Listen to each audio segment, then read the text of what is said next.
Welcome back to our channel. నేను మీ journalist Kavya. ఇక హైడ్రా ఉక్కుపాదం మనం చూస్తూనే ఉన్నాం. సో మొన్న నల్ల చెరువు దగ్గర ఉండే కమర్షియల్ బిట్లు, అంటే అక్కడ చిన్న చిన్నగా షెడ్లు వేసుకొని అక్కడ ప్రింటింగ్ సంబంధించిన వర్క్ చేసేది కావచ్చు, తర్వాత కుకింగ్కి సంబంధించి కావచ్చు, క్యాటరింగ్కి సంబంధించిన కమర్షియల్ బిట్స్ వాళ్ళకి చెప్పి వెంటనే కూల్చేయడం జరిగింది. అంటే వాళ్ళకి ఇంటిమేషన్ శనివారం రోజు రాత్రి ఇచ్చిండ్రు, ఆదివారం పొద్దున్నే కూల్చివేతలు ప్రారంభించారు. సో ఈ విషయం అందరూ కూడా తెలిసిందే. అండ్ దాంతోపాటు నిన్న మనం చూస్తుంటే ఒక చొప్పుల డబ్బా పైన హైడ్రా కూల్చివేతలు చేసింది. సో ఇట్లా చెప్పుకుంటూ పోతే హైదరాబాద్లో ఉండే చెరువు పక్కల స్పెషల్లీ ఉండే బస్తీలలో ఇల్లు కావచ్చు, అండ్ దాంతోపాటు కమర్షియల్ బిట్స్ కావచ్చు కూల్చివేసింది. అండ్ దీంతోపాటు రంగనాథ్ సార్ చెప్పిన విషయం మనందరూ కూడా గుర్తుంది, నివాస స్థలాల్లో డిస్టర్బ్ చేయము, వాళ్ళకి నోటీసులు ఇచ్చి కొంత టైం ఇస్తామని కొన్ని వార్తలు వచ్చినాయి. సో ఏదేమైనా కానీ సో కమర్షియల్ బిట్ మాత్రం ఎటువంటి నోటీసులు ఇవ్వము, ఇన్ఫర్మేషన్ ఇవ్వము, కబ్జా చేసి ఉంటే మాత్రం ఖచ్చితంగా కూల్చేస్తామని. సో వెరీ వెల్, అందరూ కూడా ఈ విషయాన్ని స్వాగతిస్తున్నారు. ఎందుకంటే చెరువులను కాపాడడానికి హైడ్రా తీసుకున్న స్టెప్ని అందరూ కూడా స్వాగతించే పరిస్థితి. సో అది ఎప్పుడెప్పుడా చెరువుల కబ్జా నుంచి విడిపిస్తారని కూడా ఎదురు చూస్తున్న వాళ్ళు ఉన్నారు. సో రైట్ వెల్, మనం కూడా అందరం హైడ్రాని అప్రిషియేట్ చేద్దాము. కానీ హైడ్రా రూల్ ఎట్లా ఉంది అంటే, ఆదివారం మనం చూసినాం కదా, కూకట్పల్లి దగ్గర ఉండే నల్ల చెరువు దగ్గర ఉండే ఆ షెడ్స్ అన్నీ కూడా వాళ్ళు కాళ్ళు ఏలు మొక్కి అలా కొంత టైం ఇవ్వండి, సామాన్ తీసి బయట వేసుకుంటామన్నా కూడా ఇనే పరిస్థితి లేకుండా ఈడ్చి పడేసిర్రు. కానీ ఇప్పుడు మనం ప్రజెంట్ ఎక్కడ అంటే నెక్లెస్ రోడ్ దగ్గర ఉన్నాం. సో నెక్లెస్ రోడ్ దగ్గర ఉండే జలవిహార్ దగ్గర ఉన్నాం. సో జలవిహార్ యాజ్ యూజువల్గానే రన్ అవుతుంది. మరి హైడ్రాకి సంబంధించిన జలవిహార్ దగ్గర ఉంటే మరి దీనికి సంబంధించిన నోటీసెస్ కావచ్చు, లేదంటే కూల్చివేతలు కావచ్చు, మిగతా ఎందుకు యాక్టివిటీ ఎందుకు జరగట్లేదు అనేది కూడా మనం ఒక్కసారి ఆలోచిస్తే మనకు అర్థమవుతుంది. సో హైడ్రా కేవలం సామాన్యులపైనే ఉంది. అండ్ కేవలం హైడ్రా అంటే కేవలం సామాన్యులకు సంబంధించిన ఇల్లు కూల్చివేస్తుంది, లేదంటే కమర్షియల్ బిట్స్ మాత్రమే కూల్చివేస్తుందా అనే క్వశ్చన్స్ ఇప్పుడు సర్వత్రా కూడా వినిపిస్తున్నాయి. హైడ్రాకి చాలామంది ఇవే ప్రశ్నలు వేస్తూనే ఉన్నారు. కానీ నెక్లెస్ రోడ్లో మనం చూస్తుంటే ఇవన్నీ కూడా కమర్షియల్ బిట్స్.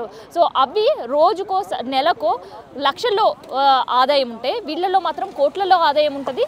నిజంగా గత ప్రభుత్వం వీటికి సంబంధించి కావచ్చు, గతంలో ఉండే అధికారులు వీటికి పర్మిషన్ ఇచ్చి ఉన్నా కూడా దాన్ని లెక్క చేయకుండా హైడ్రా కూల్చివేతలు అనేవి చేస్తుంది. మరి నెక్లెస్ రోడ్లో ఉండే సముదాయాలకి, వ్యాపార సముదాయాలకి దీని హైడ్రా రూల్స్ వర్తించాయా? సో ఇవి యాజ్ యూజువల్గానే రన్ అయినా ప్రాబ్లం ఉండదా? అంటే ఇక్కడ హుస్సేన్ సాగర్ అనేది లేక్గా హైడ్రా ఇంకా గుర్తిస్తలేదా? సో ఇవన్నీ నేను అడుగుతున్న క్వశ్చన్స్ కాదు, హైదరాబాదులో అండ్ ఇప్పటివరకు హైడ్రాని స్వాగతిస్తున్న వాళ్ళు అడిగే ప్రశ్నలు ఇవి. ఎందుకంటే ఇప్పుడు ప్రజెంట్ నేనుండే రోడ్డు దగ్గర చూస్తుంటే ఎగ్జాక్ట్గా హుస్సేన్ సాగర్ ఆనుకుని ఉండే జలవిహార్ కావచ్చు, అండ్ దాంతోపాటు ఒరీస్కి సంబంధించి కావచ్చు. సో వీటి టర్న్ ఓవర్ అయితే మనకు తెలుసు కోట్లలో ఉంటుంది. మరి దీనికి సంబంధించి హైడ్రా ఎందుకు దగ్గర రావట్లేదు? ఎందుకు యాజ్ యూజువల్గా ఇక్కడ వ్యాపార సముదాయాలు కంటిన్యూ అవుతున్నాయి, కోట్లలో వీళ్ళు అర్జిస్తున్నా ఎందుకు వీళ్ళ దగ్గర రావట్లేదు? అండ్ ఇక్కడ నల్ల చెరువు దగ్గర బాధితులను మాట్లాడితే కొంతమంది ఎవరైతే ముడుపులు చెల్లిస్తున్నారో వాళ్ళు మాత్రం ఏమనట్లేదు, సామాన్యుల వాళ్ళ పైన మాత్రమే హైడ్రా విరుచుకోబడుతుందనే విమర్శలు కూడా వస్తున్నాయి. మరి హైడ్రా ఈ విమర్శలను ఎంతవరకు సీరియస్గా తీసుకుంటుంది అనేది కూడా మనం ఎదురు చూడాలి. ఎందుకంటే కమర్షియల్కి సంబంధించి ఎటువంటి పర్మిషన్స్ ఇచ్చేదే లేదు, అండ్ ఎటువంటి నోటీసెస్ ఇచ్చేది లేదు. వాళ్ళు చెరువులను కబ్జా చేసినా, లేదంటే చెరువులకు సంబంధించిన ఎఫ్టీఎల్ బఫర్ జోన్లో ఉన్న వెంటనే కూల్చివేతలు చేస్తామని చెప్పేసి హైడ్రా చెప్పడం అండ్ చేసిన వాటికి అవి ఎగ్జాంపుల్గా చూపిస్తుంది. కానీ ఎందుకు వీటి జోలికి రావట్లేదు అన్నదే ఒక ప్రశ్నగా మారిపోతుంది. మరి హైడ్రా వీటిపైన ఎప్పటి వరకు సీరియస్గా తీసుకుంటుందనే చెప్పొచ్చు. సో హైదరాబాద్లో దాదాపు 56 లేక్లు కబ్జా అవుతున్నాయని చెప్పారు. సో ఆ లేక్లతో పోలిస్తే హుస్సేన్ సాగర్ లేక్ చాలా పెద్దది. సో ఇప్పుడు సెంటర్ ఆఫ్ సిటీలో కూడా హుస్సేన్ సాగర్ ఉంది, ఒక టూరిజం స్పాట్గా ఉంది. సో ఒకవైపు నిజంగా హుస్సేన్ సాగర్ని కాపాడగలిగితే వాటర్ రిసోర్స్తో పాటు ఒక సెంటర్ ఆఫ్ అట్రాక్షన్గా ఉండే ఒక టూరిజం స్పాట్గా కూడా ఇది ఉంది. కాబట్టి మరి దీనివల్ల చాలామందికి కూడా మేలు జరిగే అవకాశం ఉంటుంది. అండ్ హైడ్రా నిజంగానే కాపాడుతుంది అని చెప్పుకోవడానికి కూడా ఇంత పెద్ద వాటర్ సోర్స్ ఉండే లేక్ని ఎగ్జాంపుల్గా కూడా భవిష్యత్తులో చూపించుకునే అవకాశం కూడా ఉంటుంది.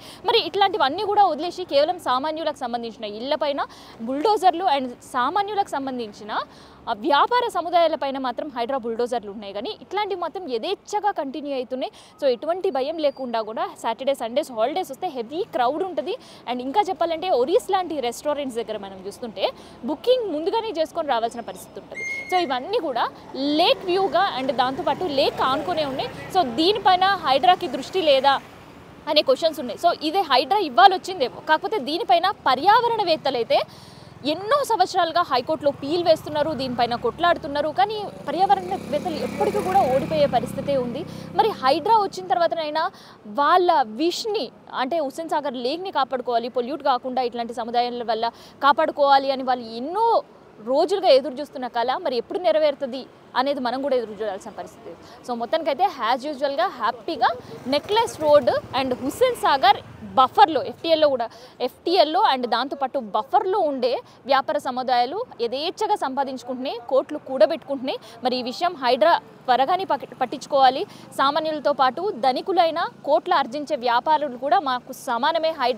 Hydraa rule is for all and Hydraa చట్టం ప్రతి ఒక్కరికి సమానం అనేది హైడ్రా నిరూపించుకుంటుందో లేదనేది మనం కూడా ఎదురు చూద్దాం. మొత్తానికైతే నెక్లెస్ రోడ్ ఎగ్జాక్ట్ పొజిషన్లో మనం చూస్తుంటే ఇక్కడ ఉండే జలవిహార్ అండ్ ఒరీస్ అయితే కంప్లీట్గా మనందరికి తెలిసే హుస్సేన్ సాగర్ ఒడ్డున ఉండే ఎఫ్టీఎల్లోనే ఇది ఉంది, బఫర్ జోన్లో కూడా కాదు, ఎఫ్టీఎల్లోనే ఉంది. ఎవరైనా ఇప్పటివరకు మనకి జలవిహార్ విజిట్ చేసే వాళ్ళకైనా అండ్ ఒరీస్ రెస్టారెంట్ విజిట్ చేసే వాళ్ళకైనా ఇది చాలా క్లియర్ పిక్చర్, అది ఓపెన్ అందరికీ కూడా అది కనిపిస్తుంటుంది కళ్ళకు గట్టినట్టు. సో చూసేవాళ్ళు కూడా వాళ్ళకే సెల్ఫ్గా జడ్జ్ చేసుకోవాలి నిజంగా ఇది ఎఫ్టీఎల్ ఉందా బఫర్ జోన్లో ఉన్నదని. సో ఇది జలవిహార్ దగ్గర అండ్ ప్రత్యేకంగా హుస్సేన్ సాగర్ చుట్టూ ఉండే వ్యాపార సముదాయాలకు సంబంధించి నో రూల్స్ ఫర్ అస్ అంటూ యథేచ్ఛగా వ్యాపారాలు చేసుకుంటున్న వ్యాపారులకు సంబంధించిన ఇన్ఫర్మేషన్.